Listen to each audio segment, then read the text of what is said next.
형을 피하여 외삼촌 라반의 집으로 도망을 간 야곱은 그 어머니와 작전을 짜고 아버지에게는 이렇게 말합니다.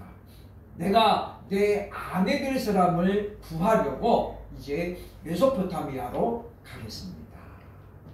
그렇게 하고 이제 명목상은 야곱이 자기의 아내를 구하는 것으로 아버지를 떠납니다. 그러나 믿음의 사람 아버지를 떠난 이 야곱에게는 그때부터 말 그대로 행복 끝 불행이 시작이 되어집니다. 적어도 그의 신앙심이 아버지를 떠나면서 현격하게 떨어졌기 때문이라고 볼 수 있습니다. 라반의 집에 도착한 야곱은 20년 동안 전혀 다른 사람으로 살아가게 되는데, 라반의 집에서 보낸 20년 세월을 한마디로 정의한다면 성실과 충성이란 말로 말할 수 있습니다. 야곱은 거기서 정말 성실하게 20년 동안 충성을 다했습니다. 그러나 과연 그것이 하나님을 기쁘시게 하는 충성이었는지 아니면 사람을 기쁘게 하는 충성이었는지 우리는 오늘 말씀을 통해서 잘 분별을 해야 할 것입니다. 성경은 네 부모에게 공경하라, 순종하라고 말하지만은 그 앞에 단서가 있습니다. 주 안에서 순종하고 공경하라는 것입니다. 그 말은 아무리 우리 부모가 소중해도 하나님보다도 앞세우거나 하나님보다도 우선해서는 안 된다는 거예요. 그것은 마찬가지입니다. 내 가족도 마찬가지입니다. 가족을 사랑하는 것이 믿음의 사람들이 가져야 될 특징 중에 하나입니다만은 그럼에도 불구하고 바로 하나님보다도 더 내 가족이 우선시 된다면 그것은 바로 우상이 될 수밖에 없다라고 하는 것입니다. 평소에 집에 있기를 좋아했던 야곱에게는 그야말로 엄청난 변화라고 볼 수 있습니다. 야곱이 이처럼 놀랍게 변화되었던 배경에는 바로 라헬이라는 여성이 있었다라고 오늘 성경이 말씀하고 있습니다. 그가 야곱이 40에 넘은 나이에 라헬에게 온 마음을 빼앗겼습니다. 그래서 그는 자발적으로 외삼촌에게 약속하지요. 내가 라헬을 사랑하니 7년 동안 내가 외삼촌에게 봉사하겠습니다. 그러면 그를 내게 아내로 달라고 요청하게 되었다라고 하는 것입니다. 구약시대에 있는 큰 친혼이 하나님에 의해서 허용이 되었죠. 왜냐하면 온전한 신앙을 계승하고 이어가기 위해서는 믿음의 사람이 필요했기 때문입니다. 그래서 아브라함도 그 아들 이삭의 아내를 얻을 때에 메소포타미아로 보내서 바로 리브가를 얻어왔거든요. 그걸 본 이 리브가도 기억하면서 이제 야곱을 바로 메소포타미아로 보내게 되었다라고 성경은 우리에게 말해주고 있다고 하는 것입니다. 그렇다면 이와 같이 성실하고 충성된 사람으로 변했던 야곱은 과연 신앙적으로 보면 어떻게 변했을까요? 우리는 우리의 관심은 야곱이 외적으로 얼마나 잘 살게 됐나, 어떻게 아내를 4명이나 거느리게 되었는가, 여기에 관점이 있는 건 아닙니다. 우리는 하나님의 사람인 야곱이 과연 어떤 삶을 살고 하나님은 그를 어떻게 이끌어 주셨는가를 보면서 우리는 하나님을 멀리하는 자에게는 어떤 결과가 오는가를 오늘 말씀을 통해서 잘 확인하고 저와 여러분의 삶 속에 적용하는 시간이 되어져야 할 것입니다. 야곱은 과연 어떻게 변했을까요? 첫째로 본문 16절로 18절을 보면 육적인 기준으로만 배우자를 정하는 사람으로 변했다라고 우리에게 알려주고 있습니다. 외갓집이자 외삼촌인 라반의 집에서 야곱을 사로잡은 사람은 바로 라헬이었습니다. 그런데 오늘 성경은 이 야곱이 라헬에게 반한 이유를 이렇게 설명하고 있습니다. 17절, 18절 보면 레아는 시력이 약하고 라헬은 곱고 아리따우니, 그래서 야곱이 라헬을 더 사랑함으로 대답하되 내가 외삼촌의 작은 딸 라헬을 위하여 외삼촌에게 7년을 섬기리이다 라고 말합니다. 야곱이 지금 라헬을 보고 반했던, 그리고 이 사람이 내 아내감이다라고 결정한 동기는 딱 두 가지입니다. 17절 보면 레아보다 곱고 아름다웠다. 둘 다 전적으로 외적인 기준입니다. 러시아 속담에 이런 말이 있습니다. 바다에 나갈 때는 한 번 기도하고 전쟁터에 나갈 때는 2번 기도하고 결혼을 앞두고는 3번 기도하라. 그러니까 전쟁에 나가는 것보다도 바다에 나가는 것보다도 결혼하는 것이 훨씬 더 중요한 일이고 동시에 어떻게 해요? 위험한 일이라는 거예요. 그래서 전쟁에 나갈 때 2번 기도하도 결혼을 앞두고는 3번을 기도하라는 그런 말이 있다고 하는 것입니다. 이 말이 무슨 뜻이겠습니까? 우리가 어떤 배우자를 결정하거나 어떤 무엇인가를 선택할 때에 우리의 판단 기준은 단순히 외적인 것만이 되어서는 안 됨을 우리에게 요구하고 있다라고 하는 것입니다. 물론 우리는 외적인 것을 전혀 안 볼 수는 없습니다. 왜냐? 우리 눈에 먼저 들어오잖아요.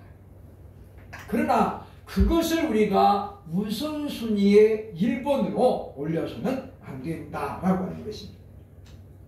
그의 어머니 리브가가 자기 고향으로 야곱을 보낸 것은 라헬을 염두에 둔 까닭은 절대 아닙니다. 그곳에는 그리고 아브라함이 뿌려놓은 신앙의 줄기가 있었기 때문이라는 거죠.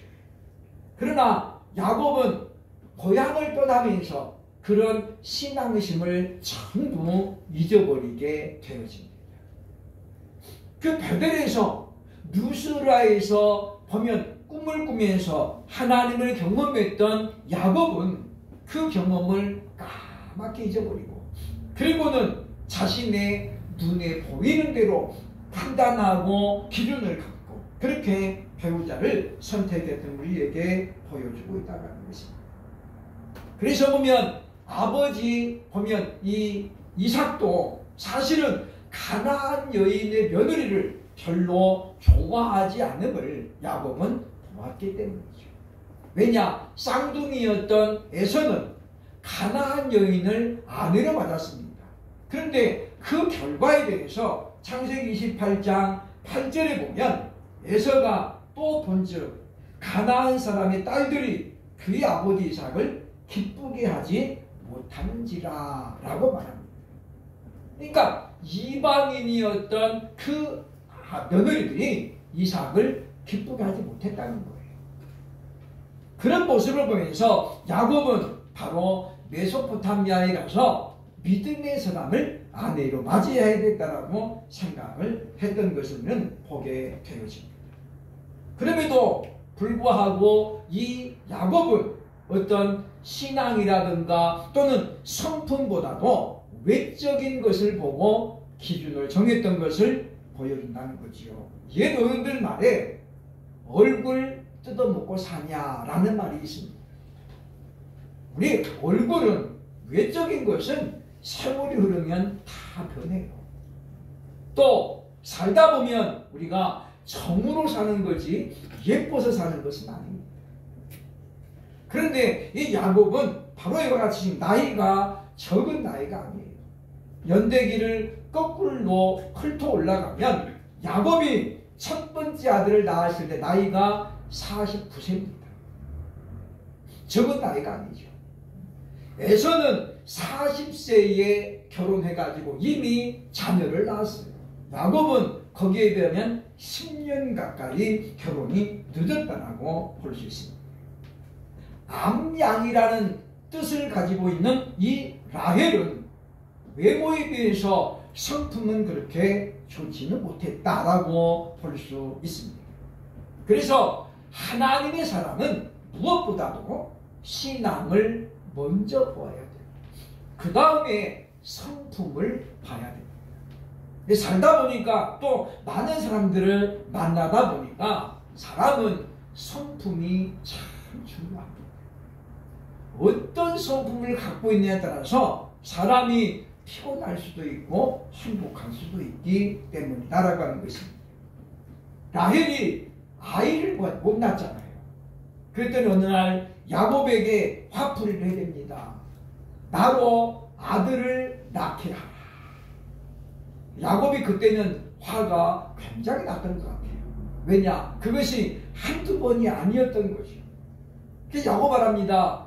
당신에게 아이를 주지 않는 것이 하나님이신데 내가 하나님을 대신하리라. 그러면서 야곱이 화를 내죠. 거기 보면 라헬의 성품이 잘 나타나는 것을 볼 수 있는데, 그러므로 믿음의 사람은 항상 신앙을 우선순위로, 그리고 바로 나머지를 차순위로 밀어내는 가운데 그런 기준을 가지고 사람을 선택하고 세상을 살아나갈 수 있기를 주의 이름으로 축원합니다. 아멘. 둘째로 하나님의 사람 야곱은 어떻게 변해갔을까요? 본문 창세기 30장 41절로 42절을 보면 수단과 방법을 가리지 않는 그런 사람으로 변해갔습니다.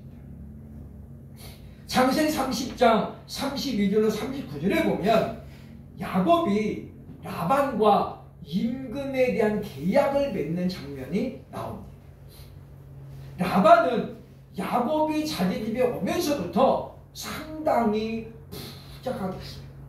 그 누구 때문이냐면 야곱 때문이죠. 그런데도 불구하고 이 라반은 야곱의 품삯을 자꾸 바꿉니다. 그래서 성경에 보면 10번씩이나 변역했다라고 이야기합니다. 그래서 약이 오른 야곱이 라반에게 제안을 합니다. 삼촌, 이 양들 중에 얼룩지고 검은 것은 내 것이 되고 그렇지 않은 것은 외삼촌의 것이 되겠습니다. 그래서 생각해 보니까 양들이 얼룩얼룩지고 검은 양은 거의 없는 거예요. 그야말로 돌연변이식으로 어쩌다가 있는 거죠. 라반이 생각해 보니까 자기에게는 손해볼 것이 하나도 없는 거예요. 그래서 그렇게 이제 마지막 계약을 맺습니다. 그런데 창세기 30장 41절로 42절에 보면 야곱은 온갖 비신적인 방법을 동원해서, 다시 말하면 수단과 방법을 가리지 않고 자신의 재산을 늘려가려고 노력하는 것을 보게 됩니다. 41절을 보면 튼튼한 양이 섞게 될 때는 야곱이 개천에다가 양떼 눈앞에 그 가지를 두어 양이 그 가지 곁에서 새끼를 베게 하고, 약한 양이면 그 가지를 두지 아니하니 그렇게 함으로 약한 것은 라반의 것이 되고 튼튼한 것은 야곱의 것이 된지라 라고 말합니다. 저 가지가 뭐냐면 버드나무 계통의 가지예요.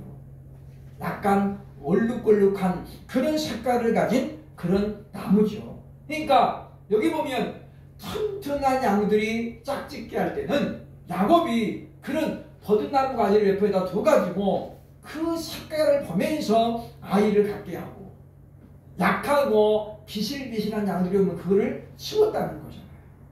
그래서 결과적으로 보면 튼튼한 것은 야곱의 것이 되고 그리고 약한 것은 라반의 것이 되었다라고 성경이 말하고 있습니다. 그런데 결과적으로는 어떻습니까? 야곱은 큰 부자가 되었습니다.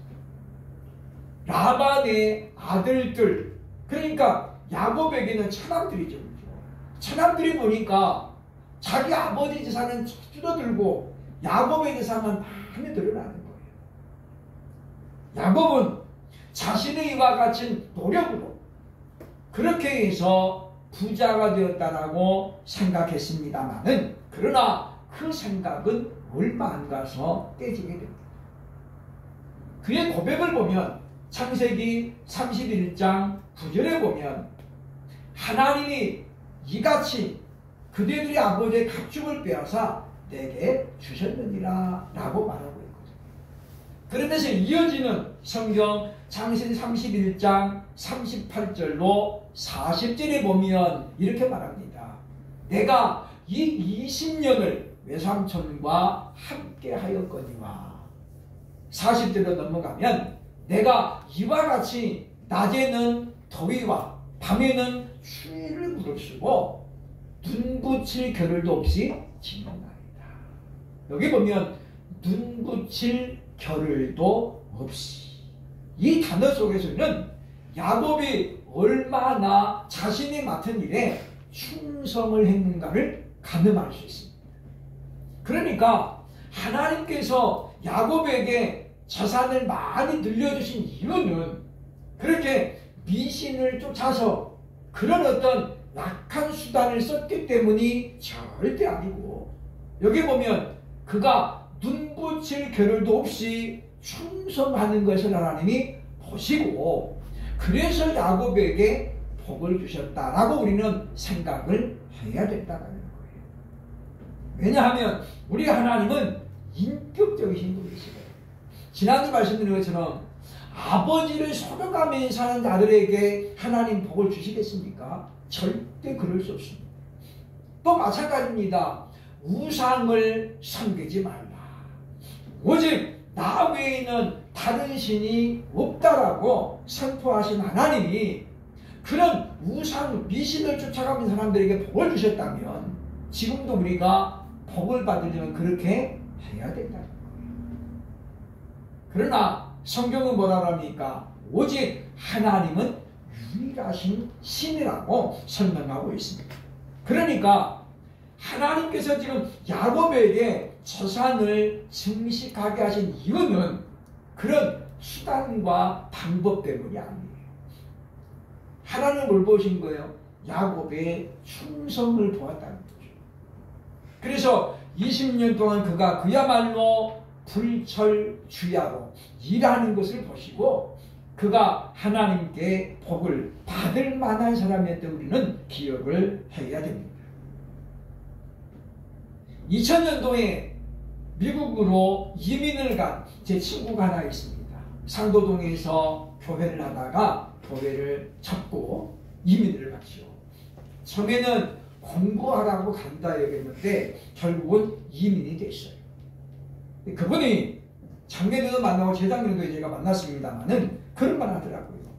자기가 미국에 가서만큼 한국에서 그렇게 부지런하게 일했으면 아마도 부자가 되었을 것이다. 미국에 가보니까 처가집들이 다 거기 있고 이제 안정되게 자리를 잡고 있지만 그렇다고 해서 사위가 거기 지금 처가살이로 하는 걸 간 것이 아니었잖아요. 그래서 부부가 정말 열심히 일했답니다. 왜? 그렇게 안 하면 먹고 살 수가 없습니다.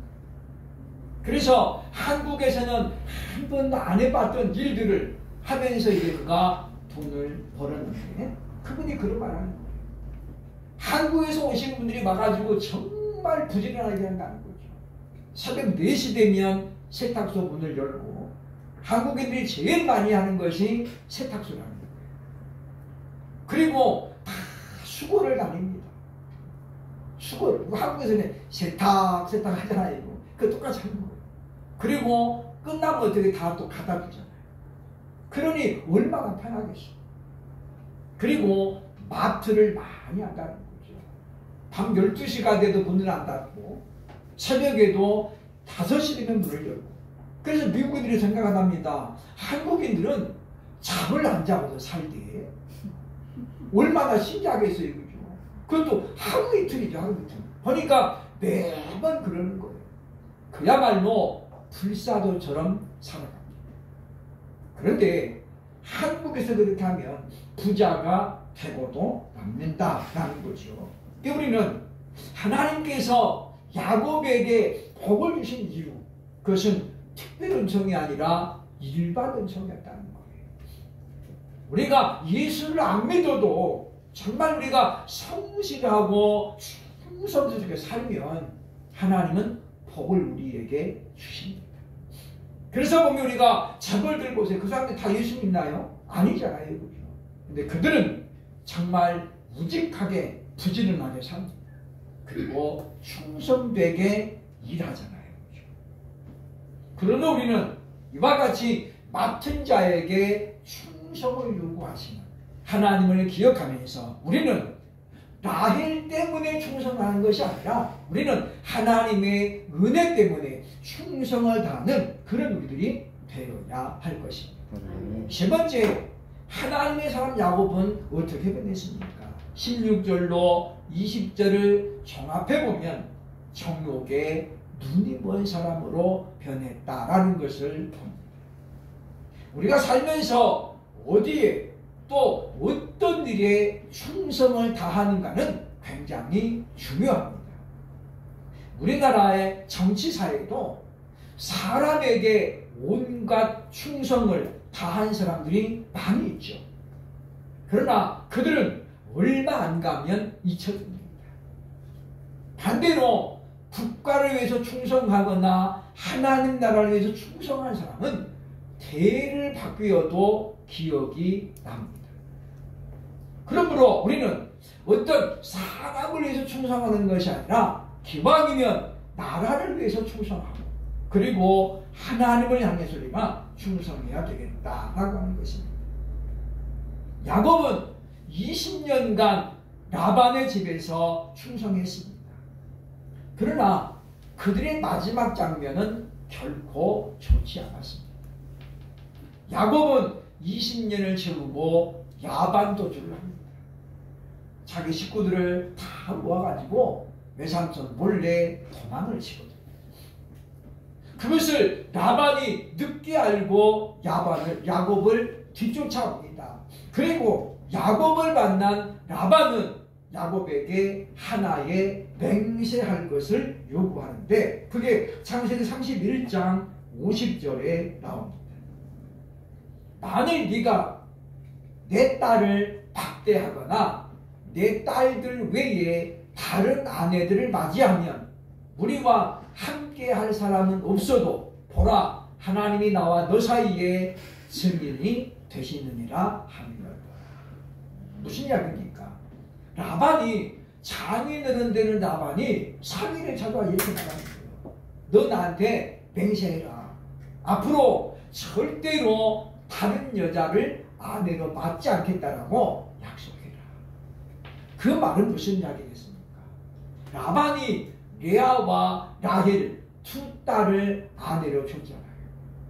그런데 너무도 쉽게 야곱은 또 빌하와 실바를 첩으로 맞이했거든요. 그 부분에 라반은 1절 말이 없었습니다마는 성경에 기록이 안 되었을 뿐이에요. 그 라반이 볼 때는 얼마나 마음이 아팠겠어요. 아무리 무슨 영호골은 여자를 좋아한다고 해도 그리고 그렇게 아내를 4명이나 거느린 야곱은 그러면 날마다 해피했을까요? 정말 안 그랬을 것 같아요. 그러니 그 모습을 본 이 라반은 얘기를 하는 겁니다. 앞으로 절대로 내 딸을 박대하거나 다른 여인을 아내로 맞이 않게 하기를 내게 맹세하라. 하나님의 이름을 보고 맹세하라는 거예요. 결국 이것은 우리가 야곱이 정욕적인 사람으로 변화되면서 자기 가족들에게 한 번도 하나님의 사람의 모습을 보여준 적이 없는 우리에게 알려주고 있다라고 하는 것입니다.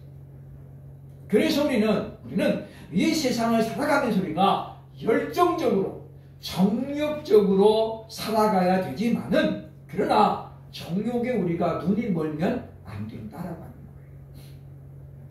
설교 시작할 때 제가 말씀을 드렸습니다만은 우리가 여기서 우리가 착각하면 안 됩니다. 야, 그러면 야곱처럼 하나님을 멀리해도 내가 정말 최선을 다해 열심히 하면 그래도 내 인생에 복은 있겠다 라고 하면 우리가 오산이라는 거예요. 왜냐? 야곱이 20년간 라반의 문에 세월을 생각해보세요. 눈붙일 겨를도 없었고 그 앞전에 무슨 이야기 나옵니까? 양이 뜯기면 내가 보충해냈고 물려가면 다 물어냈다. 그 말은 무슨 말이냐면 처가살이는 할 것이 못 된다. 그잖아요. 옛말에 그랬습니까? 껍벌이 서발만 있어도 처가살이는 안 해야 된다. 아무리 잘해줘도 눈칫밥이라는 게 있는 거예요. 그러니 그 20년간의 그 세월은 무슨 결과이겠습니까? 하나님을 멀리한 결과라는 거예요. 자기 힘으로 정말 눈붙일 겨를 없이 열심을 다했지만 만약에 그가 하나님을 의지하고 했다면 얼마나 더 큰 복을 받았겠습니까? 그러면 우리는 생각해야 됩니다. 우리가 아무렇게 살아도 하나님은 하나님의 자녀를 결코 외면하지 않는구나 라고만 생각하면 큰 오산이에요. 그러면 우리에게 연단의 시간이 길어진다고 하는 것입니다. 1년만 하고 끝낼 고생을 10년 하는 거고 남들이면 3년이면 끝나는 연단을 20년을 하는 거예요. 여러분 그러고 싶겠습니까? 우리는 참으로 그럴 때 우리가 하나님 앞에 지혜를 발휘해야 되겠다라고 하는 것입니다. 하나님은 야곱의 이와 같은 허물과 부끄러운 현실에도 불구하고 하나님은 하나님의 언약을 지켜나갑니다. 창세기 28장 15절 이하의 말씀을 봅니다. 내가 너와 함께 있어 네가 어디로 가든지 너를 지키며 너를 이끌어 이 땅으로 돌아오게 할지라. 하나님의 약속은 세 가지입니다. 내가 너와 함께 하겠다. 거기는 조건이 없어요. 네가 어떤 길을 가든지 내가 너와 함께 하마. 두 번째 뭡니까? 내가 너를 지키겠다는 거예요. 어디로 가든지 어떤 상황에 처하든지 내가 너를 지켜주겠다. 그리고 어떻게 너를 돌아오게 하겠다. 근데 그 기간이 몇 년이었어요? 20년 걸립니다. 아내를 얻기 위해서 갔던 이 신부는 아브라함의 종은 자기 주인의 며느리를 얻기 위해서 갔다고 며칠만 돌아왔어요? 한 달 만에 돌아왔어요. 그냥 아내를 만나는데 시간이 20년 걸릴까요? 근데 야곱은 뭡니까? 20년 걸리지. 그리고 돌아올 때 어떻습니까? 금이 환영하지 못합니다. 그렇게 고생 끝에 부자가 됐지만 다음 주에 이어집니다마는 고향으로 돌아올수록 야곱은 무거워집니다. 금이 환영해야 되는데 나갈 때 빈손으로 나갔던 야곱이 지금 거부가 돼서 오잖아요. 그런데 그 마음이 무겁습니다. 왜입니까? 그는 알았습니다. 하나님이 자기에게 복을 주셔서 자기가 하나님을 잘 섬겨서 이렇게 된 것이 아님을 그는 알았기 때문이죠. 우리는 이 말씀을 기억하면서 하나님은 우리에게 약속하신 것을 우리의 행위와는 무관하게 반드시 지키십니다. 그러나 우리가 그 약속만을 믿고 우리가 말씀에 불순종하고 내 마음대로 살아가면 연단은 그만큼 길어진다고 합니다. 그러므로 우리는 그리스도인만의 하나님의 백성인 그런 가치관을 가지고 살아야 됩니다. 우리는 영적인 존재이기 때문에 우리가 육적인 것을 너무 우리가 추구하고 그것을 기준으로 삼으면 안 된다는 거예요. 그래서 우리는 남들이 알지 못하는 영적인 부분에 관심을 갖고 우리가 사람을 선택할 때도 저 사람이 믿음의 사람인가 아닌가, 나와 평생을 살아가면서 함께 기도할 사람인가 아닌가, 내가 힘들고 어려울 때 정말 나를 위해서 기도해 줄 수 있는 사람인가 아닌가를 가장 중요하게 봐야 될 것입니다. 그래야 우리 인생에 후회가 없고 또 우리 자신도 하나님 앞에 떳떳할 수 있게 된다는 것입니다. 우리에게 지금도 약속한 것을 이루시는 그 하나님의 선하심을 기억하면서 참으로 예배를 통해서 하나님을 기쁘시게 하고 끝까지 하나님의 약속의 말씀을 붙잡고 살아가면서 하나님의 복주심을 경험하는 저와 여러분 될 수 있기를 주의 이름으로 축원합니다. 아멘.